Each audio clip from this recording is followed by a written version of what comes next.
Stonehenge es el monumento antiguo más misterioso de Inglaterra. En un lugar más antiguo que las pirámides de Egipto, en una llanura remota azotada por el viento, montan guardia 85 grandes piedras, algunas de más de 40 toneladas. ¿Por qué está aquí? ¿Para qué sirve? ¿Cómo se construyó? Las respuestas se pierden en la noche de los tiempos. La mitología vincula a Stonehenge a los misteriosos druidas de Inglaterra, sacerdotes celtas que supuestamente practicaban sacrificios rituales. Ahora este programa se plantea la pregunta: ¿quién construyó Stonehenge? Y desenmascara el rostro del hombre que pudo ayudar a erigir este asombroso monumento antiguo.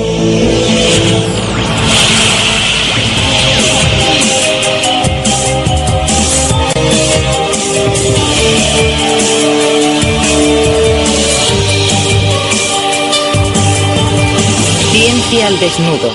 ¿Quién construyó Stonehenge? Olvidemos los enormes rascacielos o los logros de la ingeniería de las ciudades modernas. La construcción de este monumento fue realmente difícil, sin grúas, ni poleas, ni maquinaria. Solo unas rocas enormes, algunas más pesadas que un camión de 18 ruedas cargado hasta arriba. Una estructura tan antigua que las rocas solo pudieron colocarse en su sitio mediante fuerza bruta. Y miles de años después siguen en pie, dramáticas y cambiantes, dominando la llanura de Salisbury en el sur de Inglaterra.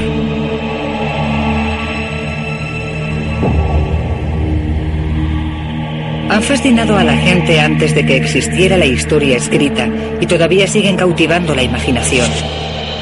Y lo asombroso es que, a diferencia de la mayoría de ruinas antiguas, no es una ruina completa. Hoy permanecen más o menos como la proyectaron sus arquitectos. Es una construcción con un plano muy abierto, una gran ventilación y sin tejado, pero sólida y duradera. Nadie sabe qué fin tenía ese diseño. No es una iglesia, ni un templo, ni un edificio abandonado. Es simplemente Stonehenge, sin más, en todo su esplendor. Y ha fascinado a todos los que han acudido aquí a lo largo de los milenios.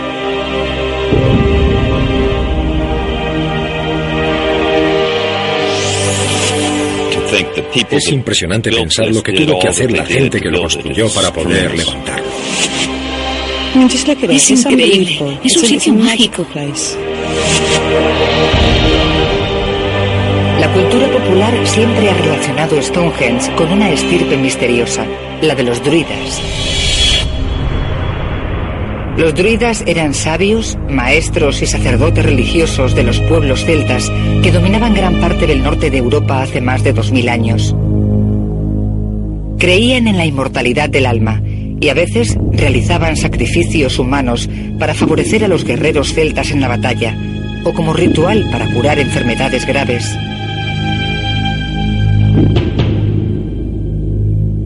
Los seguidores de las antiguas doctrinas de los druidas todavía se reúnen aquí en el solsticio de verano, el 21 de junio, el día más largo del año, cuando el sol se eleva directamente sobre el corazón del círculo. El eje central del monumento casi se alinea con la salida del sol de verano. Hoy en día, las celebraciones del solsticio de verano se han transformado en largas festividades. Pero en el pasado, mucho antes del nacimiento de Cristo, estas piedras probablemente presenciaran auténticas ceremonias druidas. En la zona se han hallado restos humanos, no de víctimas de sacrificios, sino cuerpos con más de 4000 años de antigüedad que tal vez puedan ayudar a resolver el misterio de quién erigió estas rocas.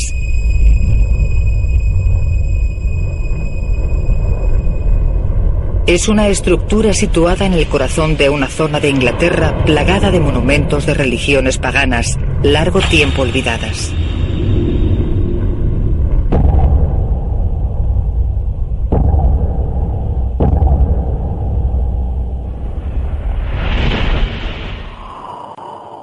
En este corazón místico de Inglaterra parece existir una antigua asociación con los círculos. Montículos circulares, círculos de rocas, formas de nuestro pasado distante. Y los vínculos misteriosos parecen florecer incluso hoy en día. La zona es famosa por sus círculos en las cosechas, diseños increíblemente complicados que aparecen de la noche a la mañana en los campos de maíz.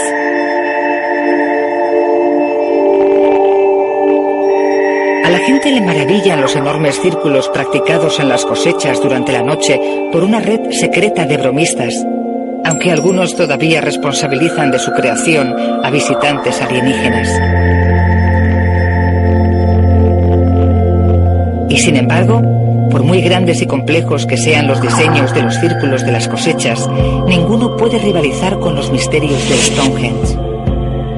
Su diseño evolucionó a lo largo de muchas generaciones. Primero fue una zanja y una elevación circular. Luego vino una segunda fase de estructuras de madera. Y en la tercera fase se emplearon piedras que con los años se reposicionaron. Las piedras más altas miden 7 metros de alto y pesan 44 toneladas, tanto como 6 autobuses de 2 pisos. En total suman más de 1.500 toneladas, el equivalente al peso de 10 locomotoras. Pero lo más asombroso tal vez sea la precisión con la que está construido. Algunos creen que las grandes piedras fueron cuidadosamente alineadas con las estrellas del firmamento.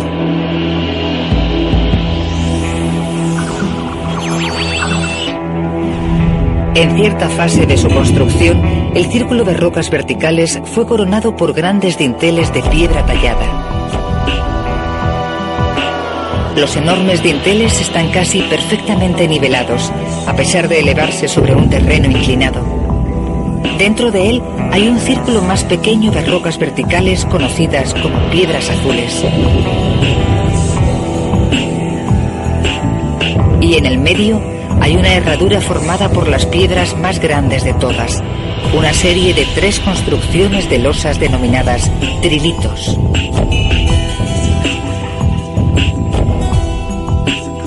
Stonehenge es único.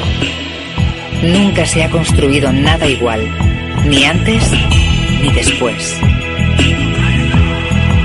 Pero la pregunta sigue siendo, ¿quién lo construyó? Existen muchos sospechosos probables.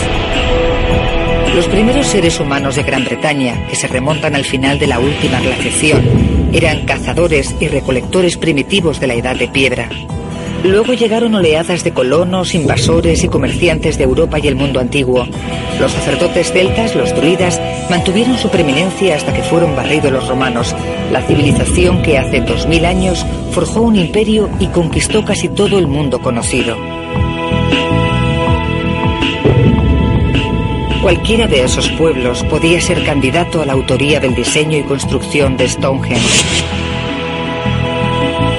¿Cómo podemos descifrar las pruebas disponibles para desentrañar quién fue realmente el responsable? Stonehenge no revela sus secretos con facilidad. Pero se pueden encontrar pistas si se sabe dónde buscarlas, debajo de las piedras. Los primeros arqueólogos hallaron cuernas de cérvido, cerámica e incluso restos humanos en la zona. La moderna fechación mediante radiocarbono ofrece fechas nuevas y más exactas con las que trabajar. Ahora los científicos han superado técnicas menos fiables del pasado y pueden comprobar la edad exacta de cualquier objeto, como esta cuerna de cérvido.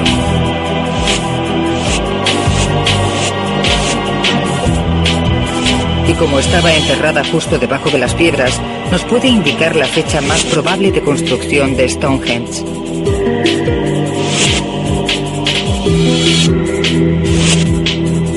En unas pruebas publicadas en 1995, los científicos descubrieron que las estimaciones previas eran incorrectas.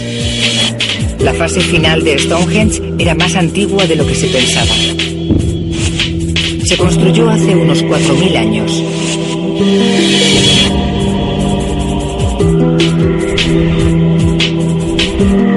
Fue una noticia asombrosa para arqueólogos como Mike Pitt.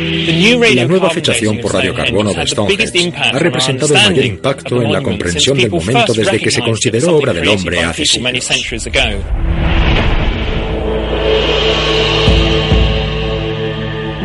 Es la primera prueba fiable de una fecha y deja fuera de combate a los druidas que llegaron a Gran Bretaña hace solo 2000 años. De hecho, elimina a la mayoría de los sospechosos habituales. Para encontrar a los constructores de Stonehenge, hemos de remontarnos mucho más lejos en el tiempo. Está claro que no es una edificación romana, ni es obra de los druidas, ni de las oleadas de inmigrantes que llegaron de toda Europa. Stonehenge es mucho más antiguo que todas esas civilizaciones, y su primera fase puede incluso superar a las pirámides de Egipto. Las pruebas sugieren que Stonehenge es obra de los antiguos britanos, un pueblo primitivo y poco conocido. Parece increíble. Hace 4.500 años, Gran Bretaña se encontraba saliendo de la Edad de Piedra y entrando en la Edad de Bronce. Estaba poblada por agricultores de subsistencia, tecnológicamente subdesarrollados, que estaban empezando a aprender a trabajar el metal. ¿Cómo pudo un pueblo tan primitivo sacar adelante un proyecto arquitectónico tan avanzado? Se trataba de una gran obra bajo cualquier criterio. El primer problema al que se enfrentaron los antiguos constructores fue el de abastecerse del material, de la piedra de la que está hecha Stonehenge. Y no fue nada fácil. En Stonehenge hay dos tipos de piedra. Las pequeñas, llamadas piedras azules, se cree que se trasladaron a la obra antes que las grandes, denominadas piedras Sarsen. Pero una vez erigido el anillo de Sarsen, parece que los constructores se lo pensaron mejor y con los años reposicionaron las piedras azules dentro del círculo. Nadie sabe por qué.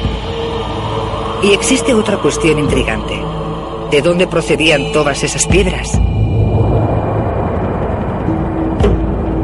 En cualquier caso, la respuesta es fácil.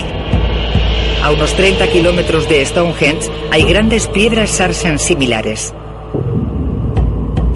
Pero las piedras azules son otro tema. No proceden de la región y ni siquiera es fácil saber de dónde salieron.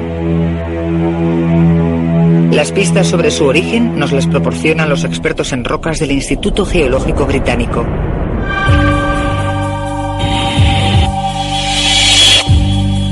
Aquí hay una amplia colección de piedras de toda Gran Bretaña.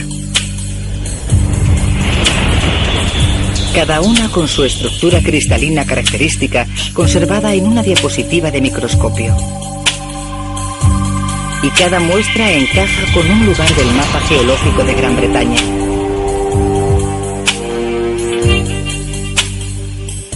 Si existiese algún tipo de roca de la colección que encajase con las piedras azules, podría revelarnos el origen de las piedras en algún lugar de las Islas Británicas.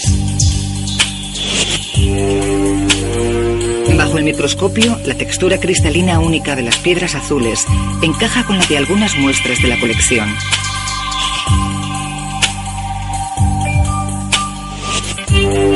E incluso se pueden rastrear hasta una región específica, a la cordillera de Preseli, en el sudoeste de Gales.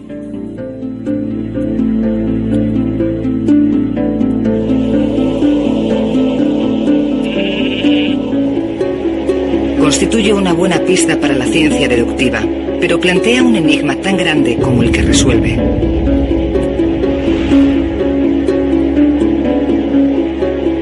Las montañas de Preseli están a más de 320 kilómetros de Stonehenge, separadas por un terreno de difícil acceso que implica cruzar el estuario más grande de Inglaterra.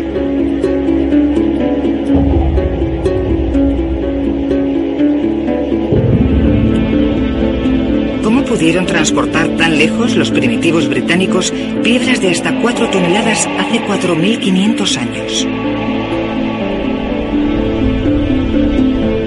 Tal vez la respuesta es que nunca las trasladaron.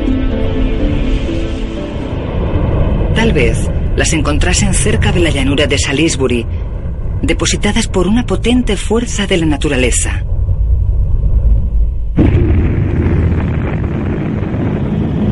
El movimiento del hielo. Acababa de terminar la última glaciación, en la que enormes capas de hielo cubrían toda la Tierra desde el Ártico hasta el sur de Inglaterra.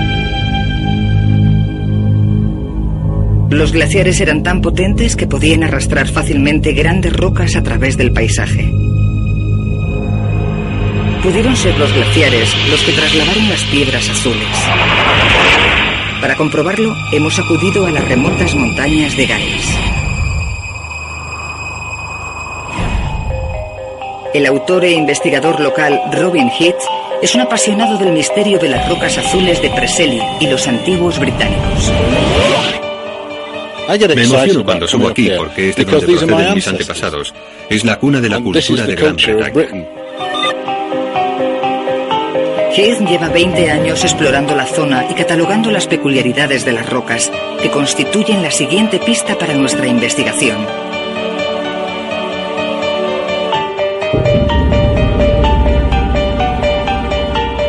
Muchas de las rocas de Preseli tienen cuñas gigantes de piedra clavadas. Alguien, en algún momento, trató de llevárselas. Y existen pruebas aún más evidentes de que estas rocas fueron talladas artificialmente.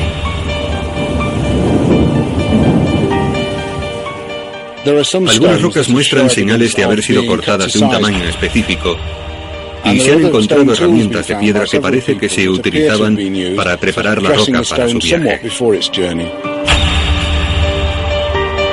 Las herramientas de la edad de piedra halladas en las cercanías sugieren que el hombre ya trabajaba en esta cantera en la época en la que aparecieron las piedras azules en Stonehenge.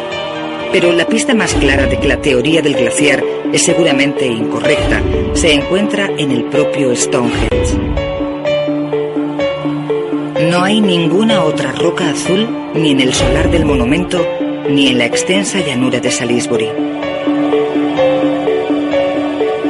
¿Y qué tipo de glaciar depositaría unas pocas rocas grandes en un sitio concreto sin dejar ni rastro de su paso? La conclusión más probable es que fueron nuestros antepasados de finales de la Edad de Piedra quienes transportaron las rocas. Lo que nos lleva a la siguiente pregunta. ¿Cómo las transportaron? Hemos recurrido a un profesional, un experto indudable en proyectos de construcción a gran escala, que siente una gran pasión tanto por la ingeniería como por la arqueología. Rick Smales, un ingeniero experto en Stonehenge. Me empezó a interesar la arqueología y las obras antiguas en virtud de mi experiencia como ingeniero y mi amor por la historia. Siempre he tenido curiosidad, como todo el mundo, por saber cómo se pudo construir Stonehenge. Las obras modernas de Estados Unidos se encuentran separadas de Stonehenge por un océano y 4.000 años. Y las herramientas que emplean no pueden ser más distintas. Pero existen principios básicos invariables tras los siglos transcurridos. Lo primero que hay que examinar es el propio solar. En una obra normal, cuando se acaba el proyecto, disponemos de planos que reflejan lo que se ha construido e identifican todos los aspectos del proyecto. En el caso de Stonehenge, no disponemos de los planos, pero sí de la propia estructura. Smales utiliza la estructura de Stonehenge como plano del proyecto y retrocede a los pasos básicos necesarios para acometer semejante obra.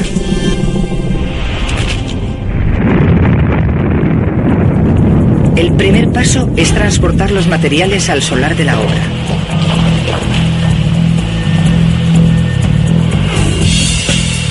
El segundo es averiguar cómo crear esa estructura a partir de los materiales. Y el tercero, calcular la mano de obra necesaria.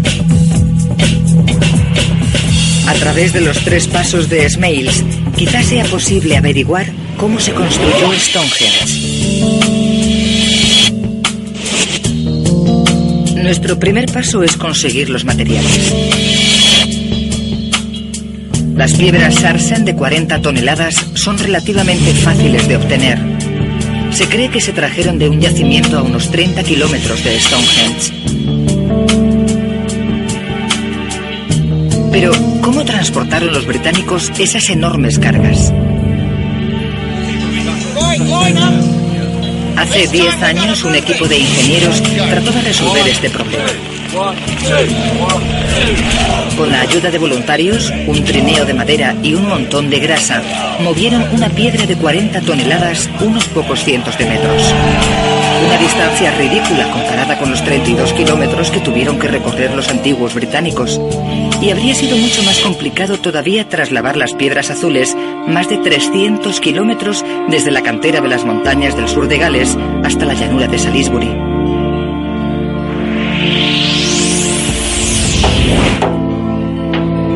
Pero Robin Heath tiene una teoría al respecto. Como ingeniero, lo mejor es trasladar las piedras por el agua. En la época prehistórica, el río Cledau estaba a solo 5 kilómetros y permitía el transporte en barco casi todo el camino hasta Stonehenge. Pero ¿disponía la gente de la edad de piedra de la tecnología para transportar piedras de 4 toneladas por el agua? Tenemos que diseñar una prueba para comprobar si era posible. Necesitamos construir un barco. ¿Pero de qué tipo? Los restos arqueológicos sugieren que la gente de la época de Stonehenge ya utilizaba gran variedad de barcos. Los más comunes eran los de troncos, canoas talladas en un tronco de roble. ¿Podían transportar las troncos las piedras pesadas necesarias para construir Stonehenge? Un hallazgo inusual que tuvo lugar en la cantera de Sharlow, cerca de Nottingham, en Inglaterra, en 1998, nos demuestra que sí podían. Cuando una inundación arrastró el barro que había sobre lo que parecía ser un viejo tocón de árbol, apareció algo poco habitual: los restos de un antiguo barco de troncos de la Edad de Bronce, en el lecho de un antiguo río. Pero lo más interesante es la mercancía que llevaba el barco. Un cargamento de más de media tonelada de piedra de cantera. Así que escogimos un barco de troncos para llevar a cabo nuestra demostración. Para ello, necesitábamos un árbol muy grande.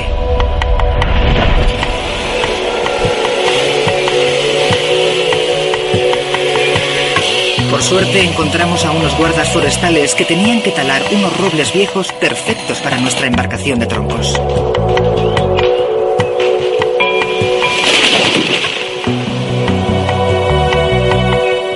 Solo nos faltaba alguien que lo esculpiera.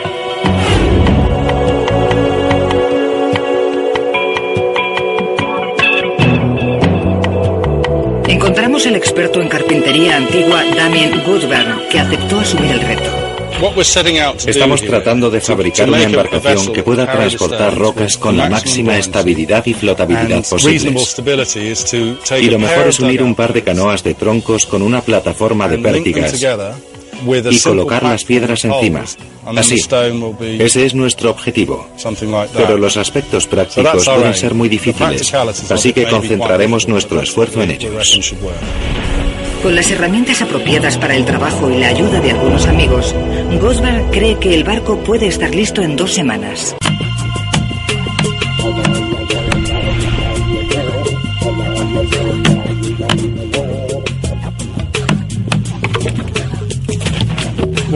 Cuidado con los dedos.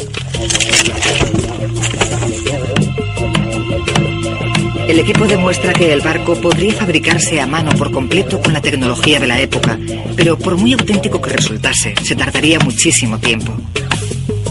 Por eso, para acelerar el proceso, recurrió a sierras eléctricas.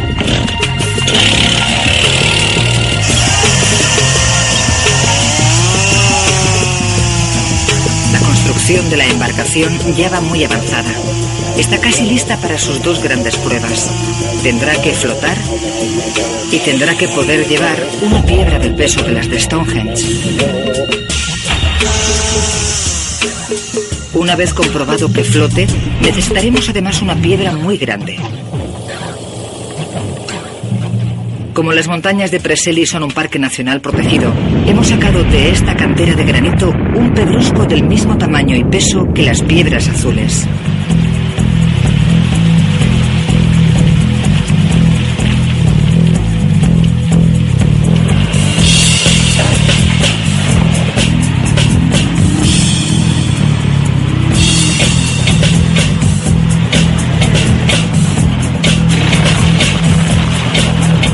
Una gran grúa arría el enorme peso sobre un trineo en nuestro astillero.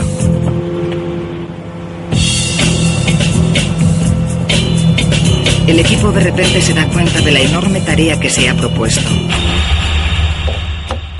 Como desde el principio sabíamos que iba a ser muy difícil equilibrar el gran peso de la piedra sobre un solo barco de troncos, utilizamos además otro barco de troncos que Godber fabricó hace 15 años. Si el equipo no termina la embarcación pronto, se perderá la pleamar, que resulta esencial para poder botar una embarcación tan pesada. El plan consiste en deslizar el barco sobre troncos engrasados con una palanca hasta el borde del agua.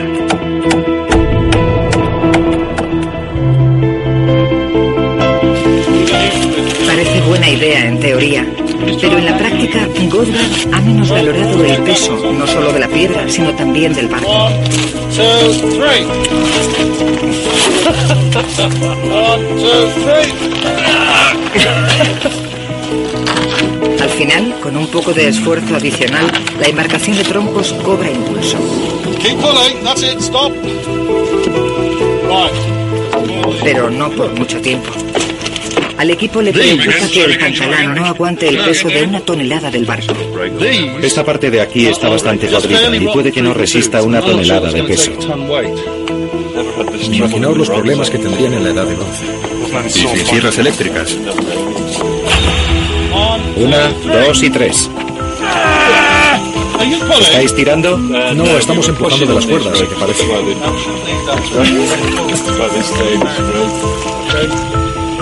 ¿Estáis listos? 1, 2 y 3. Godber descarta posibles problemas de resistencia del muelle y decide que basta con un último empujón final para botar el barco. Y le pide al operario de la sierra mecánica que se suba y reme. Okay, hold the gun off. Puede no haber sido la más elegante de las botaduras, pero el barco de troncos flota sano y salvo en el agua.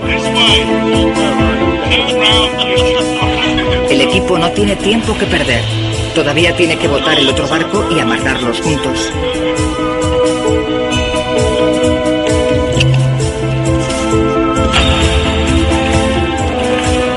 Pero uno de ellos se está hundiendo. Inasequible al desaliento, el equipo continúa uniendo los 2 barcos, lo que implica taladrar agujeros en los costados de cada uno.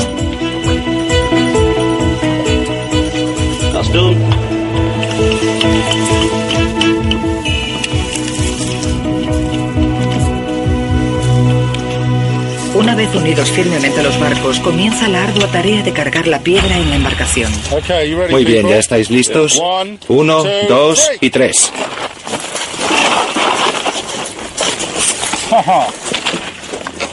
Godber cambia de táctica, ya que le preocupa que la piedra se deslice demasiado rápido. Empujadla suavemente cuando cuente hasta 3, ¿vale? 1, 2 y 3. Creo que eso es todo. Tenéis que meterle una palanca por debajo. Con la palanca en su sitio, la roca comienza a arrastrarse lentamente hacia el agua. Después, los voluntarios sujetan el peso de la roca y la colocan sobre una pasarela que oscilará para depositarla en el barco. Empújala con esa pértiga. Muy bien. El plan de Godber consiste en soltar poco a poco el peso del trineo. Soltadla un poco por ese lado, soltad un poco. Pero entonces se produce un desastre.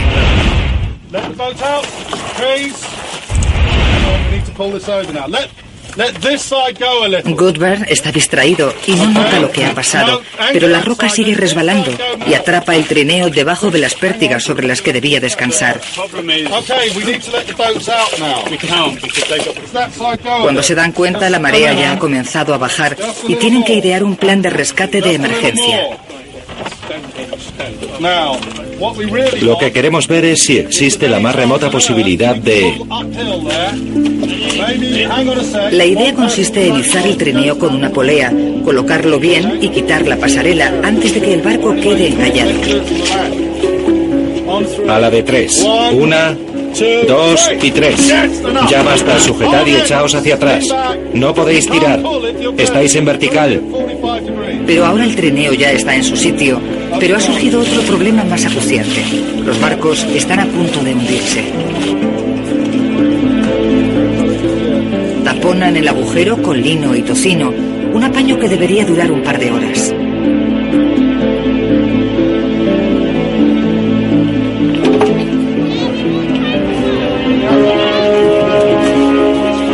Una vez reparado temporalmente el barco, es hora de retirar la pasarela. ¿Podéis sacarlo ahora? Con cuidado. No tan deprisa. Muy bien, quitadlo del todo. ¿Y ahora qué hacemos? Por suerte a alguien se le ocurre una solución. La piedra queda nivelada de nuevo gracias al uso de la indispensable palanca.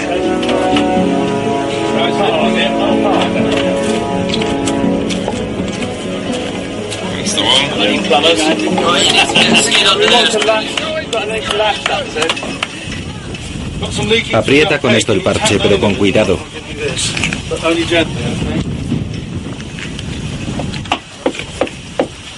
Como el barco amenaza con hacer aguas, hay que empezar el experimento lo antes posible.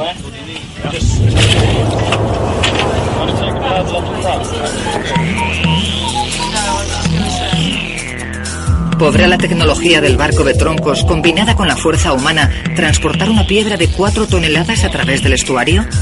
¿O pesará demasiado la roca?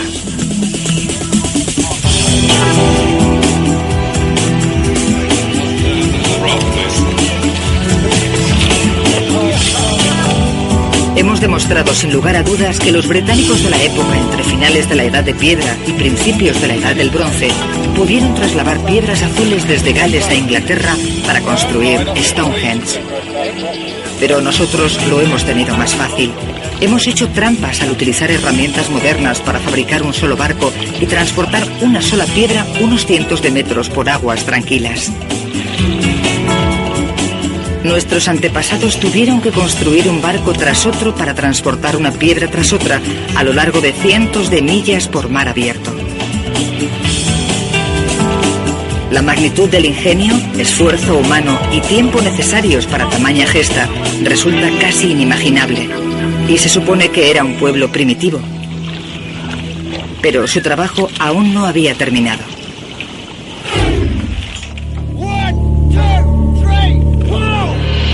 Una vez que la piedra llegó a Stonehenge, hubo que levantarla. Es el paso 2 de la guía de construcción de Stonehenge de Smales. Volvamos al intento de hace 10 años.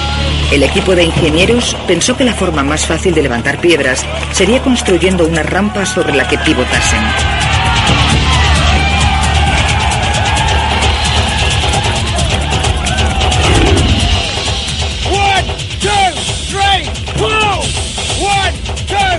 Parece que levantar grandes piedras o dinteles no estaba fuera del alcance de los británicos de la Edad del Bronce. Solo necesitaban un gran andamio de madera. Así que ya tenemos la respuesta. Los antiguos británicos pudieron erigir Stonehenge sin apenas conocimientos de ingeniería mediante el uso de simples palancas y rampas.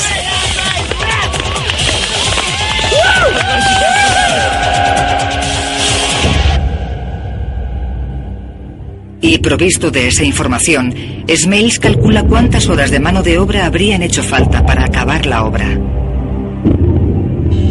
Normalmente trabajarían unas 300 personas durante unos 2 años y medio o 3 años.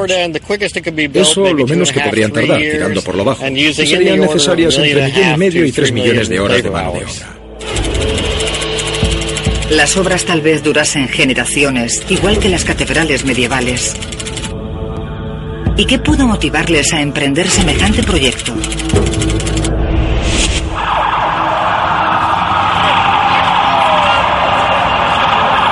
Viajamos a Las Vegas para hablar con un experto en la relación entre la arquitectura y la sociedad que la crea, el Dr. Ronald Smith.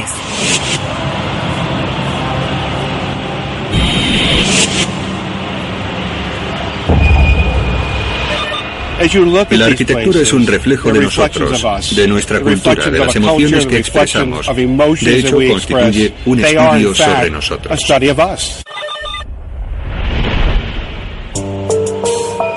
Smith cree que la forma en que se construye algo informa acerca de las intenciones de quien lo construyó y que si analizamos la estructura, el tamaño y la forma de Stonehenge, nos ayudará a comprender por qué se erigió.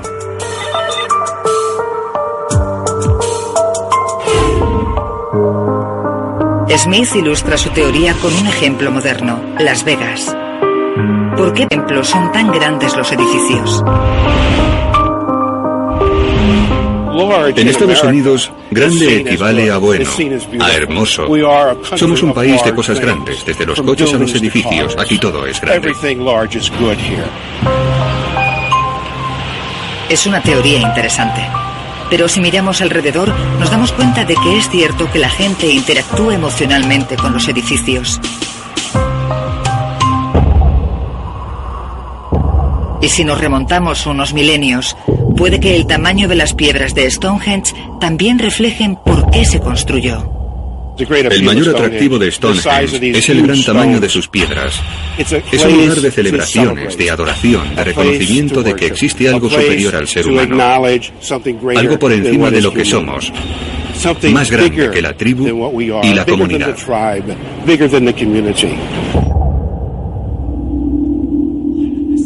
El tamaño de las piedras pudo estar diseñado para impresionar a los fieles y recordarles la omnipresencia de Dios, igual que las catedrales. Mike Pitts también defiende la teoría de Stonehenge como centro de culto. No eran contables. Stonehenge no era una residencia, era un monumento religioso. Tal vez las colinas de Presley fueran sagradas, y las rocas que trajeron desde allí a la llanura de Salisbury les permitió traer algo de su magia a su propio mundo. Hay muchas explicaciones posibles, pero creo que pasara lo que pasase, tenían algo que ver con la religión.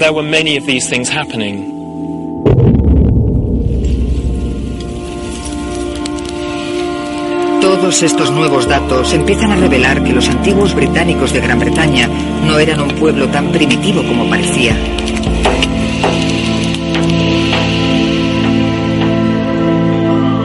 Nuestra investigación de los orígenes de Stonehenge demuestra que sus constructores tuvieron que resolver complicadas cuestiones de ingeniería y coordinar una obra a gran escala. ¿Habíamos menospreciado la capacidad de los británicos? ¿Cómo podríamos formarnos una imagen más completa de este pueblo para revelar la verdad sobre los constructores de Stonehenge?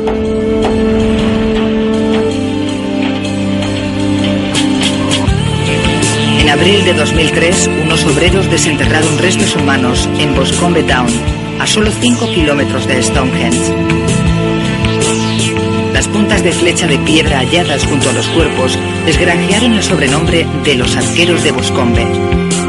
¿Podrán ofrecernos pistas sobre la gente que vivía en la época de la construcción de Stonehenge? Hemos contactado con Andrew Fitzpatrick, de Arqueología de Wessex. Al principio no parecían muy especiales. Hasta que acabó la excavación, no nos dimos cuenta de que la tumba contenía algo muy poco habitual.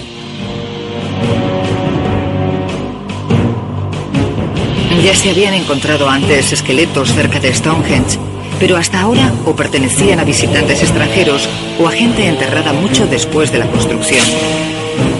Pero la tumba nueva era muy distinta. ¿Qué reveló esta excavación? Hay cientos de huesos, lo que indica que se trata de un enterramiento múltiple, algo poco habitual para esa época. ¿Quiénes eran esos individuos? ¿Contendrán sus restos la clave para resolver el misterio de los constructores de Stonehenge? Las siguientes pistas sobre este desacostumbrado enterramiento nos la proporciona Jackie McKinley, una experta en patología forense. Una de las primeras cosas que hago cuando me llega al laboratorio material como este es extenderlo todo. Y tras mucho trabajo pude determinar que los restos pertenecían a individuos distintos. Por desgracia, el estado de los huesos hace imposible un análisis genético. ¿Existe otra forma de desvelar la relación entre los cadáveres? Afortunadamente existe una nueva prueba capaz de identificar el lugar de nacimiento probable de una persona gracias a los marcadores químicos absorbidos por sus dientes. ¿Nos podrá decir el análisis forense de los dientes si todos los cuerpos procedían del mismo sitio? La técnica analiza los productos químicos absorbidos por el esmalte dental durante la infancia para revelar dónde se crió alguien. Los restos proceden de la comida que comemos, el agua que bebemos y el medio ambiente en general. El esmalte dental se analiza en busca de dos productos químicos distintos, el nivel de isótopos de oxígeno y el nivel isotópico del elemento estroncio. Cada lectura se coteja con un mapa de los niveles de oxígeno y estroncio para descubrir la localidad que han dejado esas huellas tan esclarecedoras en los dientes.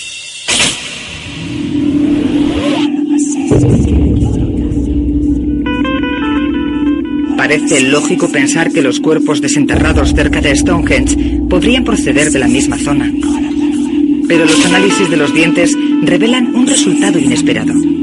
La gente enterrada en esa fosa común hace miles de años procedía del sur de Gales, a más de 300 kilómetros de Stonehenge, que fue desde donde se trajeron las piedras azules del monumento.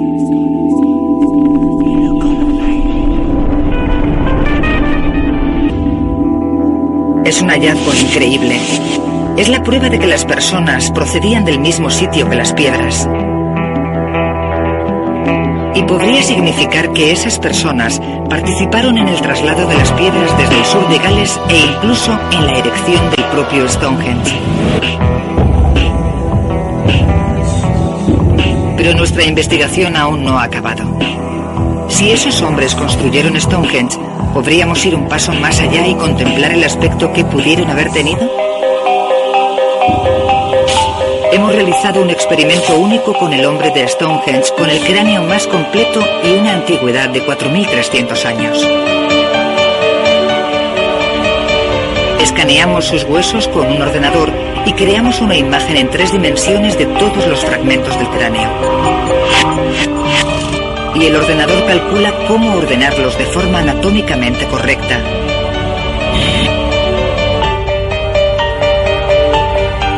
Después, un equipo de reconstrucción facial intenta recomponer el rompecabezas para formar una cara completa.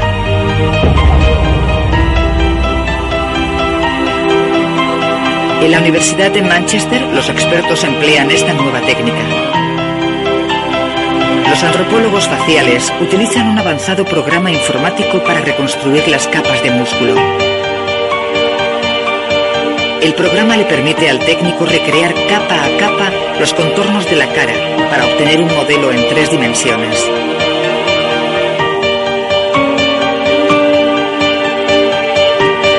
Tras muchas semanas de trabajo en el ordenador, llega el momento de la revelación del rostro de este misterioso galés fallecido hace tanto tiempo. Estamos a punto de ser los primeros en 4.000 años que ven el rostro de uno de los posibles constructores de Stonehenge.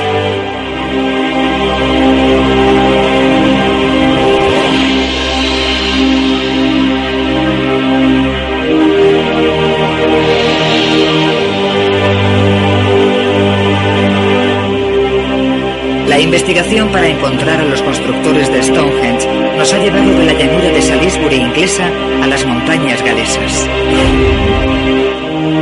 Hemos demostrado que los antiguos británicos pudieron transportar grandes rocas por tierra y luego por agua para construir el monumento. El examen de una fosa antigua nos ha proporcionado un rostro y ha arrojado nueva luz sobre el origen del pueblo que pudo venir desde lejos para erigir Stonehenge.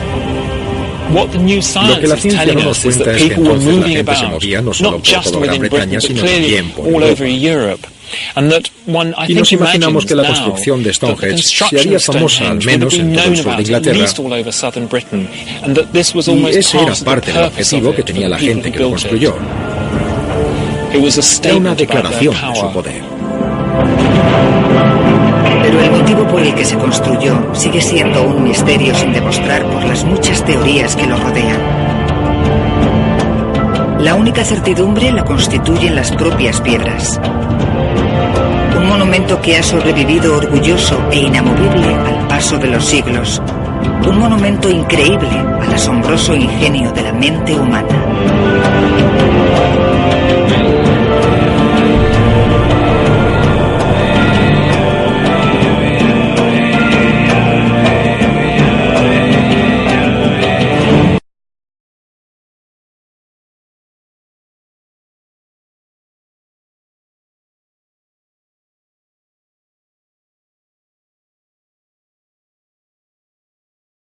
Casi se alinea con la salida del sol de verano. Hoy en día, las celebraciones del solsticio de verano se han transformado en largas festividades. Pero en el pasado, mucho antes del nacimiento de Cristo, estas piedras probablemente presenciaran auténticas ceremonias druidas. En la zona se han hallado restos humanos, no de víctimas de sacrificios, sino cuerpos con más de 4000 años de antigüedad que tal vez puedan ayudar a resolver el misterio de quién erigió estas rocas.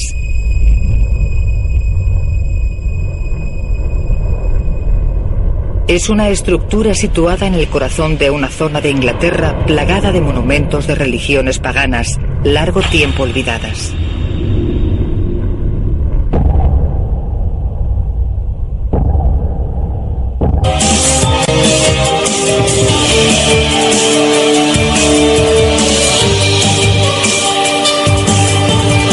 Ciencia al desnudo. ¿Quién construyó Stonehenge? Olvidemos los enormes rascacielos o los logros de la ingeniería de las ciudades modernas. La construcción de este monumento fue realmente difícil, sin grúas, ni poleas, ni maquinaria.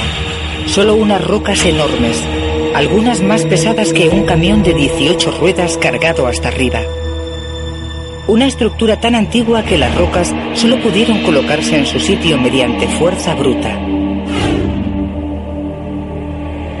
Y miles de años después siguen en pie, dramáticas y cambiantes, dominando la llanura de Salisbury en el sur de Inglaterra.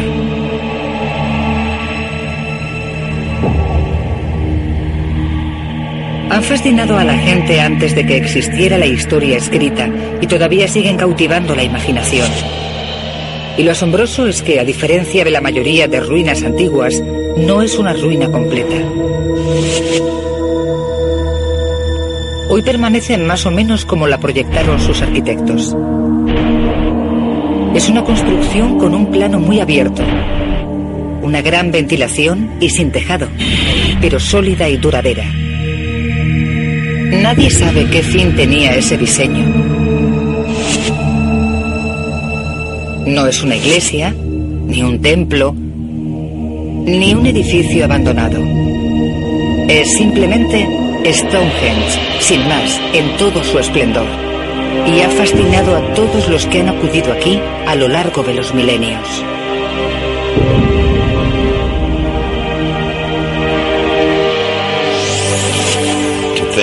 Es impresionante pensar lo que tuvo que hacer la gente que lo construyó para poder levantarlo. Es increíble. Es un sitio mágico. La cultura popular siempre ha relacionado Stonehenge con una estirpe misteriosa, la de los druidas. Los druidas eran sabios, maestros y sacerdotes religiosos de los pueblos celtas que dominaban gran parte del norte de Europa hace más de 2000 años. Creían en la inmortalidad del alma y a veces realizaban sacrificios humanos para favorecer a los guerreros celtas en la batalla o como ritual para curar enfermedades graves.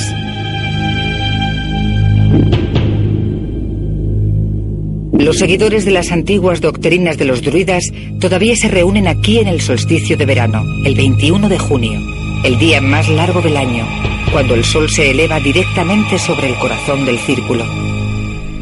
El eje central del monumento, Stonehenge, es el monumento antiguo más misterioso de Inglaterra. En un lugar más antiguo que las pirámides de Egipto, en una llanura remota azotada por el viento, montan guardia 85 grandes piedras, algunas de más de 40 toneladas. ¿Por qué está aquí? ¿Para qué sirve? ¿Cómo se construyó? Las respuestas se pierden en la noche de los tiempos. La mitología vincula a Stonehenge a los misteriosos druidas de Inglaterra, sacerdotes celtas que supuestamente practicaban sacrificios rituales. Ahora este programa se plantea la pregunta: ¿quién construyó Stonehenge? Y desenmascara el rostro del hombre que pudo ayudar a erigir este asombroso monumento antiguo.